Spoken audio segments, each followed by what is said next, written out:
when is it my turn? Yours? Oh, okay. All right. I can't see, Master. All right. So today we're celebrating. We're live, Mr. Ferreira. There we go. So we're celebrating 5 years of CLIP being a blue school, and what better people to celebrate this with than the wonderful people behind CLIP Marine Society. So we're joined by some Form 9 students and Mr. Ferreira, who's the teacher coordinating Marine Society, and we're going to go through a reflection, am I right, of some of the initiatives and some of the wonderful things that they've been happening, that they've been promoting, and their contributions to ocean literacy. Absolutely. So Mr. Ferreira is going to take it away. Thank you for those that are joining us live, and congratulations to you, and happy birthday as well. All right. Thank you, Mr. Carvalho. So we got challenged by Mr. Carvalho to try and arrange for a very informal interview. Now we're being cast live for our CLIP audience. And so, together with these guys, these are the current CLIP Marine Society students. We made a comeback after 3 years of being in the situation that we all know. And this is a committee that is formed only by Form 9 students. We decided to keep it safe for the beginning. In the very next weeks, we probably are going to open vacancies for other year groups, and Bo is going to talk a little bit more about that. So we have a list of questions that we thought people would want to know, and the first one is actually for me, and I think it was Isla or Emma that asked me, "Sir, how did it start? How was it? I joined for a bunch of time, but I don't know how did it start." It was you, wasn't it? So yeah. This is all an effort to respond to a challenge. I think 2018, Miss Silva, the head at then, invited us to do a collaboration action with CMARC. We joined with a researcher at the time, Catarina Magalhães, and also at the time she was on board of a scientific expedition boat over the Gulf of Mexico. That was it. So we got to feed, we got fed information and data that at the time Miss Magalhães sent to us, and we got to see very attentive, and we follow the path of the boat.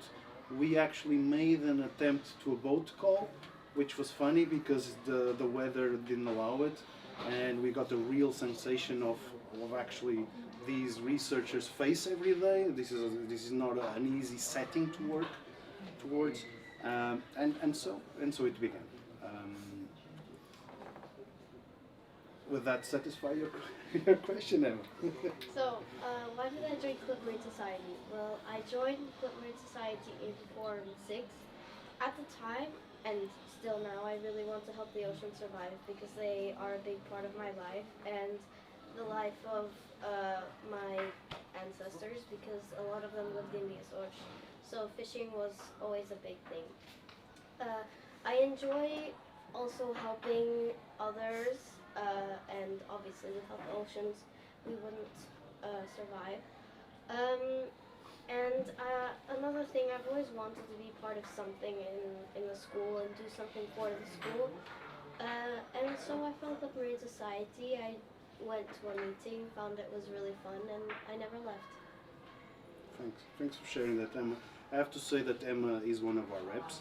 Okay, we made another question. I'm not sure who did this one, guys.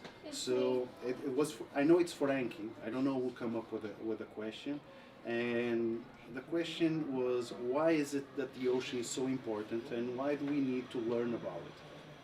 Why does it make sense to protect the ocean? So this is about the 7 principles of the ocean. The first one is Earth has one big ocean with many features. There are about 70% Earth's surface is covered with ocean, and that's why it's also known as the blue planet.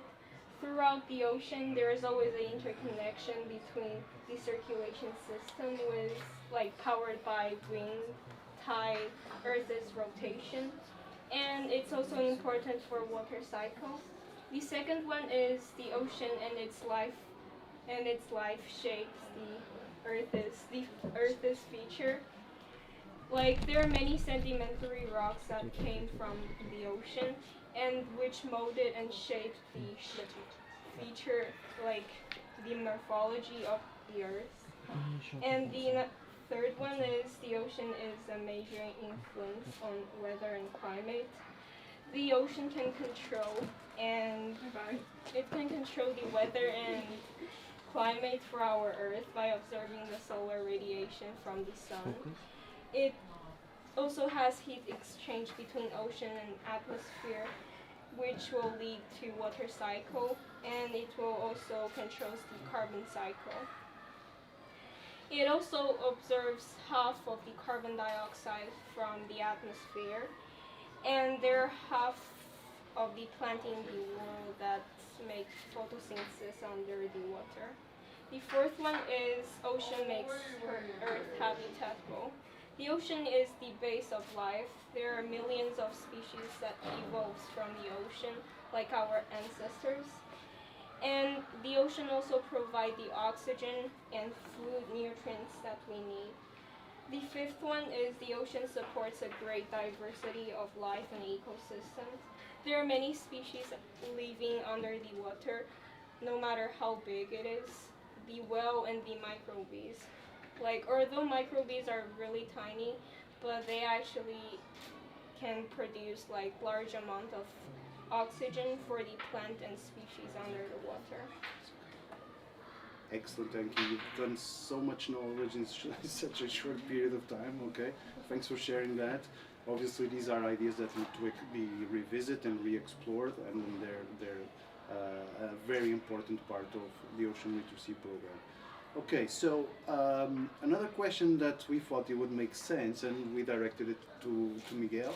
Miguel was also a late addition to the club, but since then he was so consistent in his attendance to our meetings that we saw out that it was a good question that made sense doing to Miguel. That Miguel, what makes you attend our meetings in this consolidated manner, in this so consistent manner, and you never miss a meeting, you're always here? Well, there are two reasons. The first one is that all the meetings are fun, and the second one is the vision and mission of Marine Society. All our meetings here, they're very fun. Every single topic that we discuss, we have always an interesting way of getting to make it be fun, even if at first it doesn't seem that fun.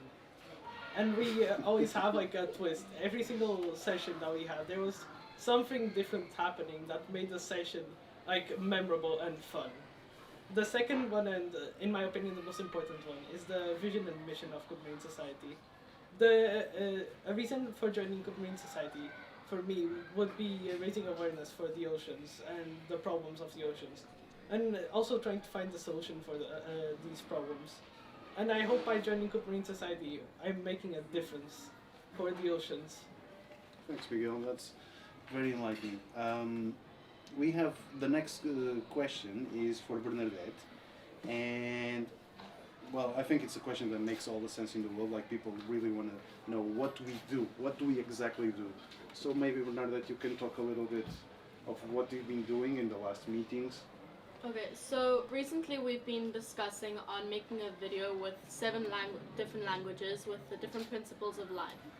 And we've been thinking of making trips to the beach, like beach cleanups, where we just take a bunch of students down to the beach and we do a cleanup, take as much trash as you can off of the grounds to try help the society and especially the ocean. We've also been dealing with our social media page on Instagram, for example, where we've been promoting the page and any activities that are happening to try get people more motivated to come and join us. And this will be happening on the 8th of June, which is also a very fun activity for many students to join, even if they are or aren't in the Marine Society. Okay, thanks, Bernie. Okay, next one. The next one is actually a very difficult question, and this was done by Mr. Carvalho. Thank you, Mr. Carvalho. And Mr. Carvalho's question was, how is it that ocean literacy connects with formal education? And well, there are people right now actually writing PhDs about this. So, but I'll try and attempt at my answer, okay? So I'm gonna keep it simple, and I'm gonna try to answer as best as I can, really.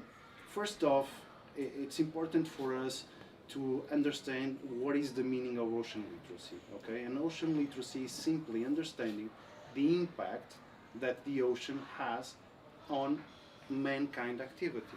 And in return, understanding that there's an interconnectedness between mankind and the ocean, and part of that ocean literacy is also to understand the influence that the ocean exerts back towards mankind.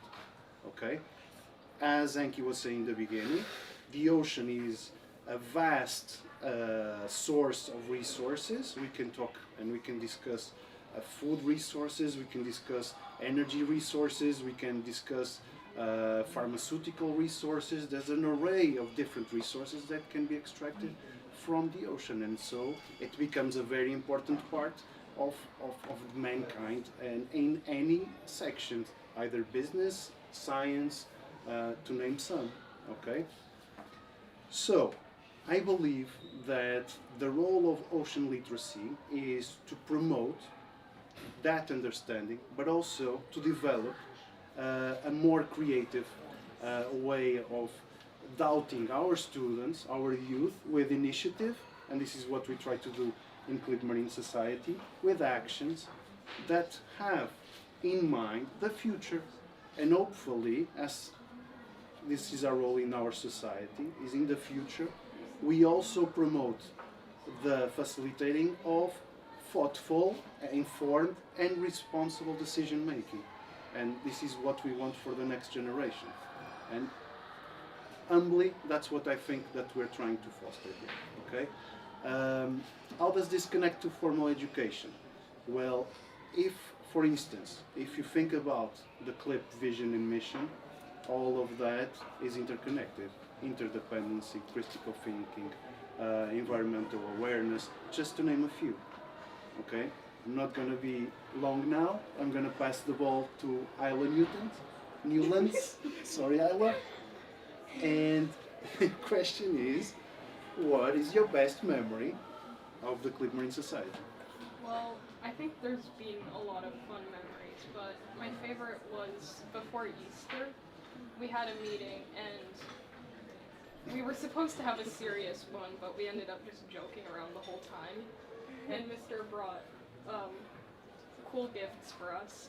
But I'd say all the meetings are fun because we always laugh. That's it. Okay. You're not going to mention anything about the chocolate Easter eggs, right? No. Okay, thank you, Ella. Okay. Bo, yeah? So, the final question is for you, and I think it makes sense to finish with this question. People that want to join us, they're welcome to. So what's going to happen in the next weeks in terms of people that are new members, the addition of new members to our group? We are accepting new members, so next week an email will be sent to your Outlook inbox, like with an application form. And if you're interested in joining it, like talk to your form teacher first, and then enter the application form, and you have to answer some questions related to the ocean. And after submitting the form, and just wait for the news. And meanwhile, if you just want to give it a try, we are welcome you to join the MRC on Mondays and Thursdays and 1:30. And we are really welcome for new members to join our group. That's it. Okay. Missed it's a wrap. Thank you very much. Say bye to our audience. Bye, guys. Yeah, guys.